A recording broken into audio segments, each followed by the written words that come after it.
20 de marzo de 1975. Ernesto Piantoni, peronista, líder de la Concentración Nacional Universitaria y abogado de la CGT, fue asesinado.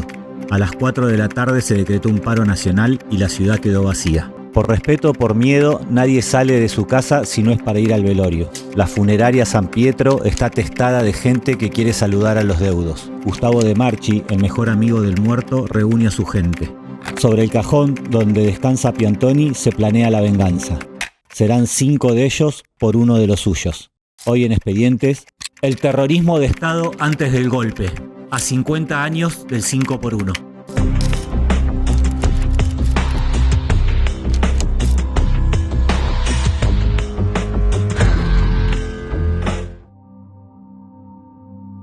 La Concentración Nacional Universitaria es una organización peronista que nace a mediados de la década del 60 a partir de grupos de estudiantes y de docentes, principalmente de la Universidad Nacional de La Plata, orientados por un filólogo que se llamaba Carlos D'Isandro. Peronista de la primera ola, pero de estos peronistas más vinculados al catolicismo más ultramontano, ¿no? Más conservador. Pero se empieza a vincular con los sectores que van a dar origen a la Universidad Católica Argentina, ya a mediados de la década del 50. Lo que uno puede decir es que nace específicamente en 1970. Y ahí lo que nunca pudimos detectar muy bien es si nace en La Plata o nace acá en Mar del Plata. De hecho hay un congreso de la CNU, un primer gran congreso de la CNU Nacional que se hace en Mar del Plata, que cuenta con la participación de José Ignacio Rucci. Y ahí D'Isandro, ya en los años 60, se vincula con los sectores más ortodoxos del sindicalismo y con estudiantes. Ese es el vínculo que tiene básicamente con Mar del Plata, es decir, los estudiantes de Derecho que van a estudiar Derecho a La Plata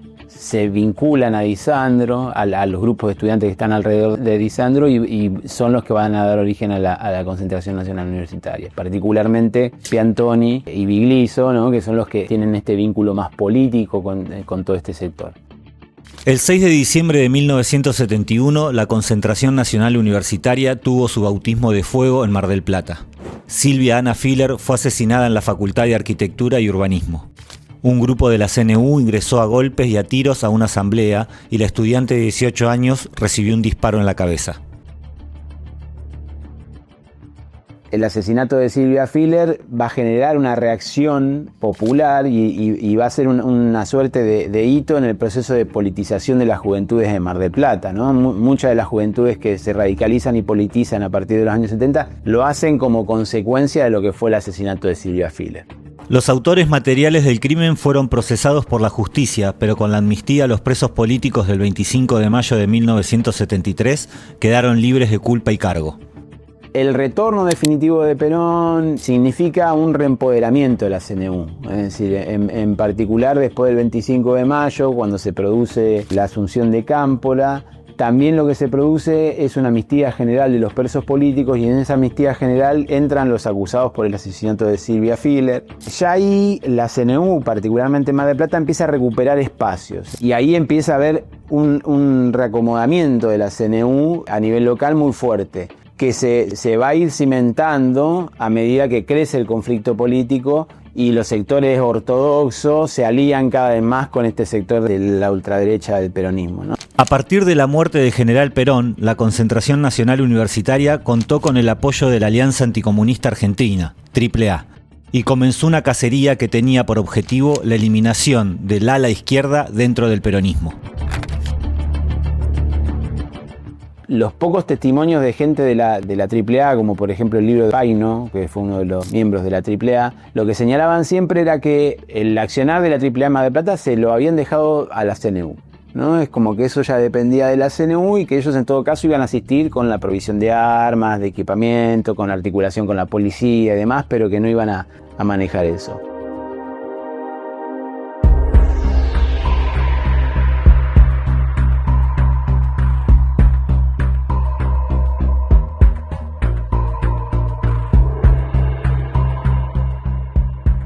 Cuatro años después del asesinato de Silvia Filler, la organización Montoneros decidió que Piantoni debía responder por aquel crimen. El 20 de marzo de 1975, los comandos Arturo Lewinger y Silvia Filler emboscaron al jefe de la CNU.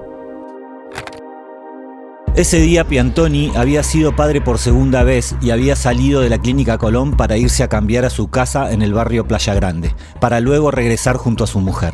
Salió del chalet ubicado en Formosa al 700 y condujo hacia el centro. Cuando cruzó calle Güemes, un auto Peugeot color verde con 4 ocupantes se le puso a la par. Recibió una descarga de ametralladora que lo obligó a parar en la mitad de la cuadra. Malherido, logró bajarse del auto y parapetarse detrás de unos árboles. Los asesinos dieron la vuelta a manzana y lo sorprendieron nuevamente, esta vez desde la esquina de Güemes y Formosa. Otra ráfaga de disparos lo hirió de muerte. Los integrantes de Montoneros escaparon hacia Avenida Paso. Piantoni se tambaleó por varios metros y cayó en medio de la bocacalle de Formosa y Güemes. Allí lo levantó un vecino que lo llevó a la clínica Modelo, donde finalmente murió. La CNU para ese momento, para el momento de que se produce el asesinato de Piantoni y el 5x1, ya ha sido acusada por varias organizaciones y demás de estar detrás del asesinato de René Isús, un dirigente de la FAP que es asesinado el 16 de febrero del 75 y que en gran medida es tenido como un hecho que precipita la idea de que hay que empezar a accionar, tanto por parte de Montonero, también por parte de las Fuerzas Armadas Peronistas, de que hay que empezar a accionar contra la CNU directamente. El asesinato que se produce ahí en la calle Formosa, entre Güemes y Olavarría, inmediatamente va a generar una repulsa muy fuerte de parte de los sectores, de casi todos los sectores del peronismo, incluso de los partidos políticos no peronistas. Es impresionante ver en la prensa de la época la cantidad de solicitadas que salen reivindicando a la figura de Piantoni. Ese mismo día, en un baño de una galería céntrica, Montoneros dejó un comunicado en el que se adjudicaba el atentado contra el líder de la CNU por considerarlo un enemigo del pueblo. Con la muerte de Piantoni, Gustavo de Marchi ocupó la jefatura de la CNU.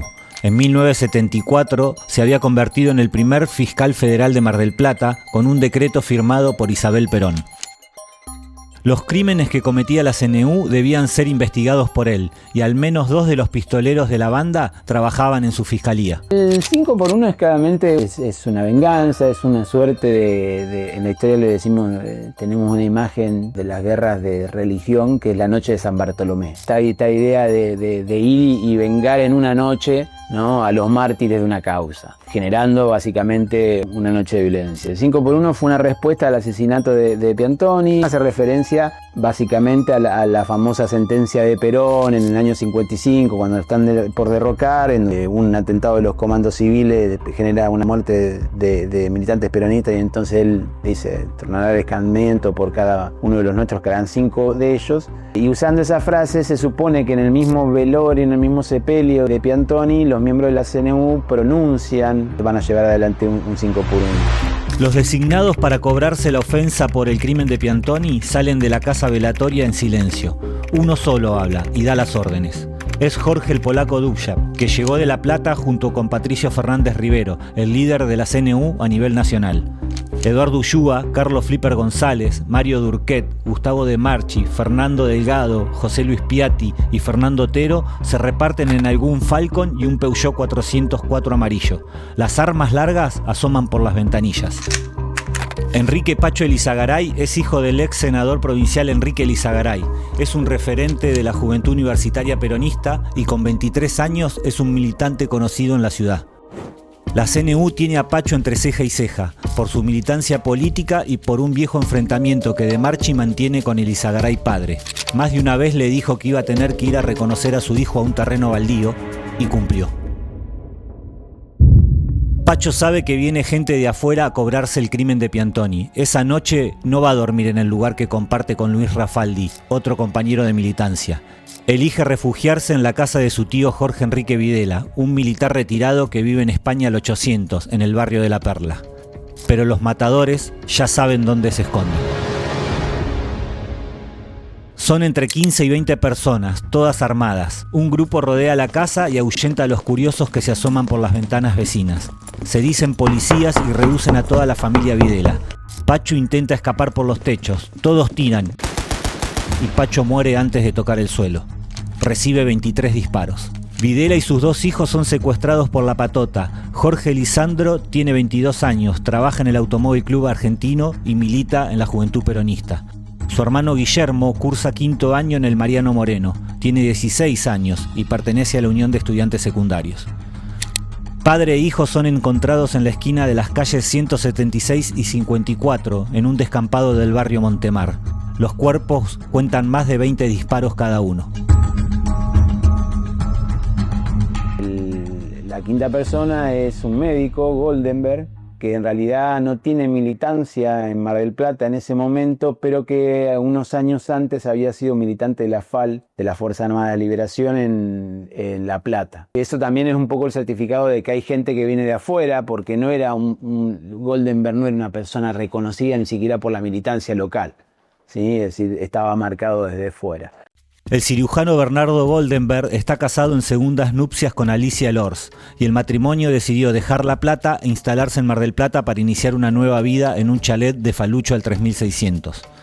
La caravana de muerte lo saca de la cama a los empujones y a la mujer le dicen que lo puede ir a buscar más tarde a la seccional de la Policía Federal. Los secuestradores se dirigen al sur de la ciudad. El cuerpo del cirujano aparece con la luz del amanecer en el Camino Viejo a Miramar y la 93. La autopsia determina que Goldenberg sufrió estallido de cráneo, destrucción del corazón, hígado y diafragma. La causa, un sinfín de disparos. La investigación por los crímenes de la madrugada del 21 de marzo de 1975 quedó en manos del fiscal Gustavo De Marchi. Como no podía ser de otra manera, cerró la investigación en tiempo récord y sin imputados. Los asesinos eran los encargados de archivar el expediente. La muerte de Silvia Filler genera una reacción popular.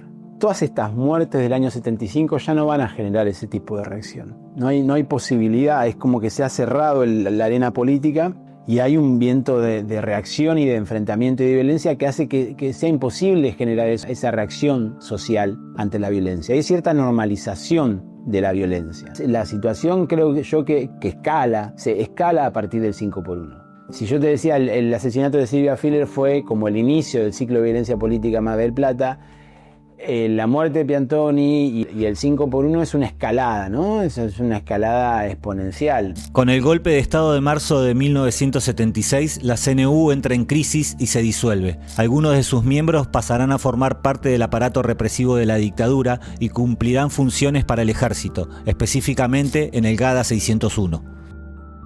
Es que hay una fractura de la CNU en marzo del 76, es decir, ahí ya la CNU no está en claro quién es el jefe político real de la CNU. Lo que va a haber en marzo del 76 es una propuesta concreta del GADA 601 de integrar a la CNU dentro de los grupos de tareas, y en esa propuesta hay una ruptura. En esa ruptura algunos miembros de la CNU deciden salir del país. Acá hay varios miembros de la CNU que deciden exiliarse en el Paraguay. En ese momento en Paraguay está la dictadura de Stroessner y otros se integran de lleno al grupo del GADA. 40 años después de aquellos episodios, los miembros de la CNU llegaron a juicio por delitos de lesa humanidad. La investigación judicial determinó que integrantes de la Concentración Nacional Universitaria conformaron una asociación ilícita bajo el amparo de organismos del Estado para imponer el terror. Eduardo Ulluga, Mario Durquet, Gustavo De Marchi y Fernando Otero fueron condenados a prisión perpetua por el asesinato de la familia Videla, de Pacho Elizagaray y Bernardo Goldenberg.